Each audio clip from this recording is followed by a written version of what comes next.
सीतापुर में एक बेटी पापा के बर्थडे पर आने का इंतजार करती रही। शहर कोतवाली और रामकोट पुलिस सीमा विवाद में उलझी रही। गायब कॉस्मेटिक दुकानदार का 9 दिन बाद गैर जिले में शव बरामद होने की सूचना आई।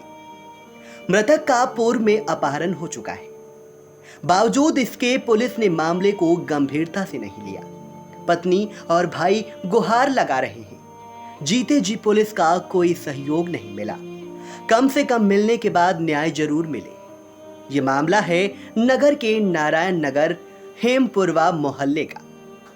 यहाँ के रहने वाले 35 साल के नीरज लखीमपुर खीरी में कॉस्मेटिक दुकान करते हैं और हर रोज लखीमपुर से अप डाउन करते हैं।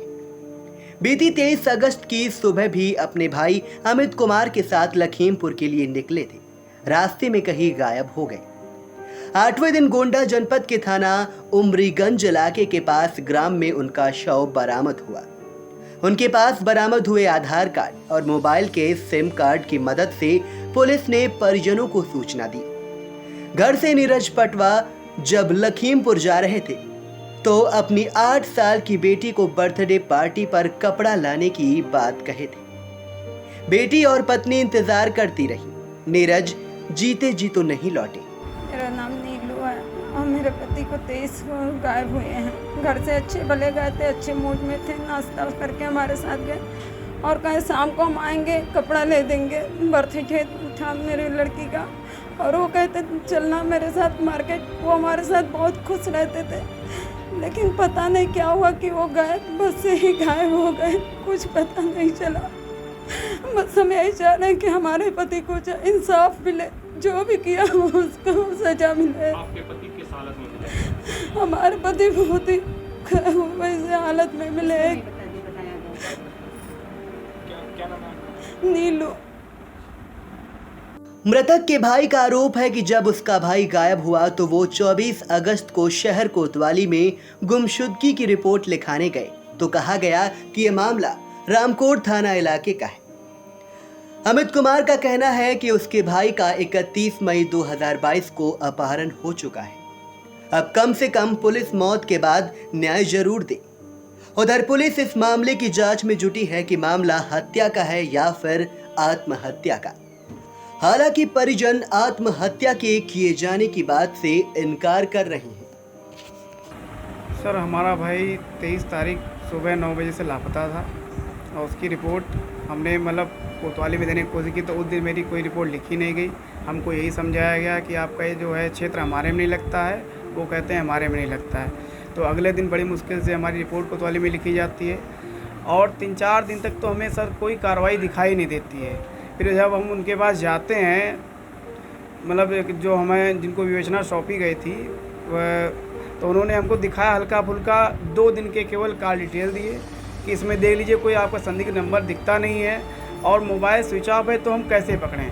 कहे जब मोबाइल ऑन होने का इंतजार कर रहे थे कि मोबाइल ऑन हो तब तक हम मिलेगा। उसके असर 9 दिन बाद यानी कि कल परसों रात में हमको पता चलता है कि हमारा भाई की जो है डेड बॉडी मिली है। वो भी इतनी बुरी दशा में मिली है कि उनको जानवर तक उन्होंने नोच डाला, वो देख रहा हूँ।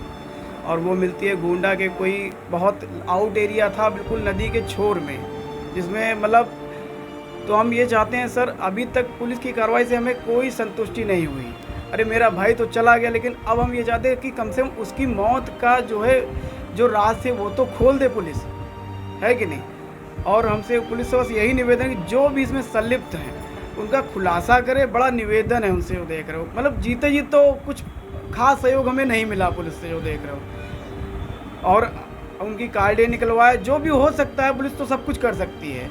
और पता करें कि आखिर वो कैसे उनकी संदिग्ध परिस्थितियों में मृत्यु हो गई। और इससे पहले उनका एक अपहरण भी हुआ था, 1 जुलाई को आए भी थे, तो उसका भी हमने जिक्र इसमें किया था कि हम लोगों को खतरा है। और सर, अगर हमारे घर का एक सदस्य जा चुका है, तो हो सकता है ये खतरा हमारे दोनों भाइयों पर भी मंडरा रहा हो। अगर इस तरह पुलिस अगर लापरवाही करती रहेगी तो हो सकता है फिर ये कांड फिर हो सकता है। क्या लगता है आपको आरोप के सर हम क्या कहते हैं, हम तो चाहते हैं कि शक के दायरे में सब लिए जाए।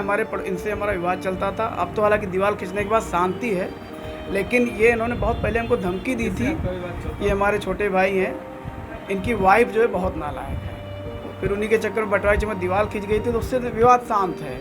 लेकिन जब दीवार खींची तो उन्होंने जो भैया ख़त्म हुए उनको धमकी दी थी कि तुमको हम जो है 1 साल में देख लेंगे। लेकिन हम चाहते हैं कि पुलिस अपनी तरह से जांच करे और उसमें जो भी संलिप्त हों उनको पकड़े और कष्ट से मतलब बहुत कड़ी से कड़ी सजा दे। हमारा भाई 23 तारीख को गायब हुआ था सुबह करीब 9 बजे लखीमपुर जाते समय, और वो किसी बात को बहुत लेकर परेशान रहते थे। उसको अगर पूछो तो बताने से भी बहुत डरते थे। इससे कहते हमारे परिवार को खतरा है, हमारी जान माल को खतरा है। अब कोई तो ऐसी बात थी जो नहीं हम के पास जो गए थे तो पुलिस को क्या बताया गया आपसे? पुलिस से कोई सर संतुष्टि भरा जवाब नहीं था। जो मिला वो हमने आपको बता दिया, कोई संतुष्टि भरा जवाब नहीं। कार्रवाई हो रही है, जांच चल रही है, कहना फिर कहा फ़ोन जब ऑन होगा तभी पता चल पाएगा। बताइए हम क्या कर सकते हैं सर, यही सब है। क्या नाम था उनका? नीरज कुमार। क्या आप उनके साथ? हम उनके उनके भाई, उनकी शादी को कम से कम 12-13 साल हो गए। एक 8 साल की बच्ची भी है उनकी जो देख रहे हो, उसका बर्थडे भी था कल। और जो आदमी जाते समय ये घर से बोले कि बेटा हम तुम्हारे शाम को कपड़े लेके आएंगे, वो कैसे मतलब, और सुसाइड केस नहीं बनता है। सुसाइड अगर किसी को करना होगा तो वो यहीं कर लेगा या कहीं और कर लेगा, कहीं वो वहाँ इतनी दूर क्या मतलब बनता है सुसाइड कर ले। पुलिस द्वारा क्या बताया गया? पुलिस द्वारा सर अभी कोई जरूरी नहीं। अभी हम मिले थे तो उन्होंने कहा था कि आप वो पोस्टमार्टम रिपोर्ट आने दीजिए, फिर हम उसमें देखते हैं। कहाँ पे शव बरामद हुआ? सर ये गोंडा से करीब 40-45 किलोमीटर दूर है, और उसके बाद नदी में भी हमको करीब 1-1.5 घंटा जो है नाव से चलना पड़ा। कहाँ पे मिला? हाँ ना, आपके कौन थे? वो हमारे बड़े भैया थे। क्या नाम था उनका? नीरज कुमार। आपका क्या नाम है? हमारा नाम सौरभ कुमार पटवा है सर। कहाँ के रहने वाले थे? सर निकट नारायण टाकी हेमपुरवा सीतापुर। हमारा व्यवसाय लखीमपुर में है, उस थाना ये सदर कोतवाली लगता है।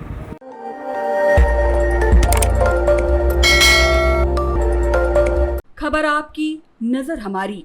देखते रहिए आई इंडिया।